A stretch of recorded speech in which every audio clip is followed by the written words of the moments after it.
গলা পর্যন্ত আবর্জনা। বহু চেষ্টা করেও নিজেকে টেনে তুলতে পারছে না গরুটি। ক্রমেই তার শরীর ডুবে যাচ্ছিল ময়লায়। এই অবস্থায় গরুটিকে দেখতে পান কয়েকজন যুবক। প্রথমে তারা গরুটিকে রশি বেঁধে টেনে তোলার চেষ্টা করেন, কিন্তু কাজ হয়নি। এরপর এক যুবক নোংরা পানিতে নেমে গরুটিকে উদ্ধার করেন।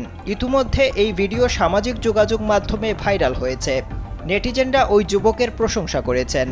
একজন ইন্টারনেট ব্যবহারকারী লিখেছেন, ওই যুবক যেভাবে আবর্জনার মধ্যে নেমে অবুঝ প্রাণীটিকে সাহায্য করেছেন তা প্রশংসার দাবি রাখে।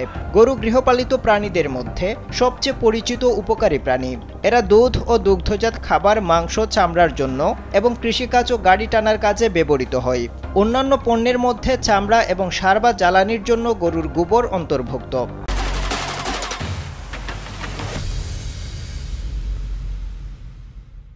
বর্তমানে সারা বিশ্বে প্রায় 130 কোটি গরু রয়েছে। অতি প্রাচীনকালে মানুষ যখন সভ্যতার ছোঁয়া পায়নি, তখন গরু ছিল অতি প্রয়োজনীয় প্রাণী।